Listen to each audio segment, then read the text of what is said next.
Сәлем достар. Сіз өзіңізді логикалық ойлау қабілеті мықты адам деп санайсыз ба? Немесе ақыл ойыңызда шекара жоқ деп ойлайсыз ба?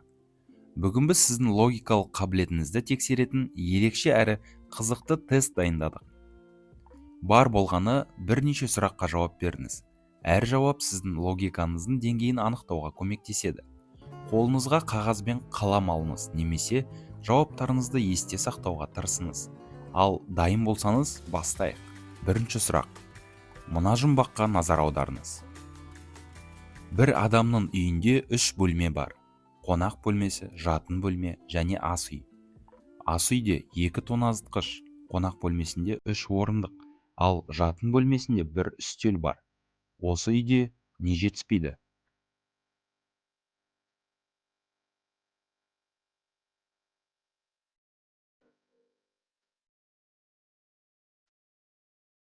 Жауабы есіктер.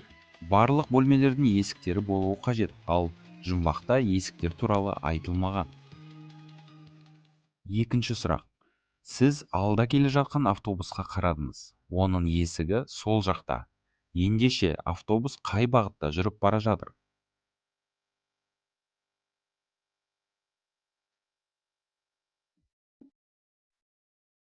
Жауабы: автобус солға қарай бара жатыр. Өйткені Қазақстанда автобус есігі оң жақта болады. Үшінші сұрақ. Шешімді тез табыңыз. Бір үйде 4 бұрыш бар. Әр бұрышта бір мысықтан отыр. Әр мысықтың алдында 3 мысықтан отыр. Бұл үйде барлығы қанша мысық бар?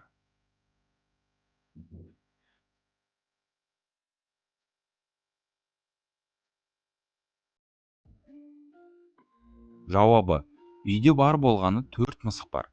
Әр мысық қалған 3 мысықты көреді. Төртінші сұрақ. Жағдайды талдаңыз.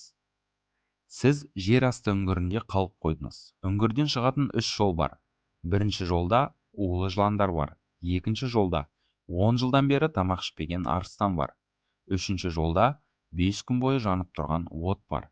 Қай жолды таңдар едіңіз?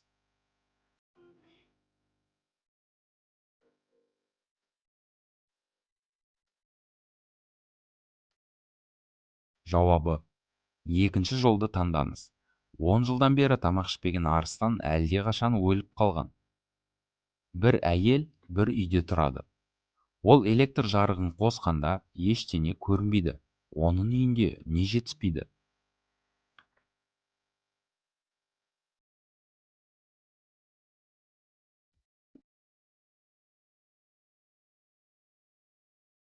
Дұрыс жауабы терезе. Терезе болмаса сырттан ешқандай жарық түспейді, және сіз сыртта тұрсаңыз, іштен еш нәрсе көре алмайсыз. Керемет! Енді жинаған ұпайларыңызды есептейік. Егер де сіз 150-200 ұпай арасында жинасаңыз, сіздің логикалық ойлау қабілетіңіз өте жоғары. Сіз қиын сұрақтарды оңай шеше аласыз. Ал егер де 100-150 ұпай арасында жинаған болсаңыз, бұл да жақсы нәтиже.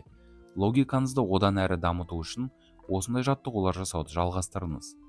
Ал 50-100 ұпай арасы сізге логикаңызбен жұмыс жасауға әлі де уақыт керек. Бірақ бұл тамаша бастама. Сіздерге тест ұнады ма? Нәтижелеріңізді пікірлерде бөлісіңіз. Лайк басып, арнаға жазылуды ұмытпаңыз. Келесі видеода кездескенше сау болыңыздар.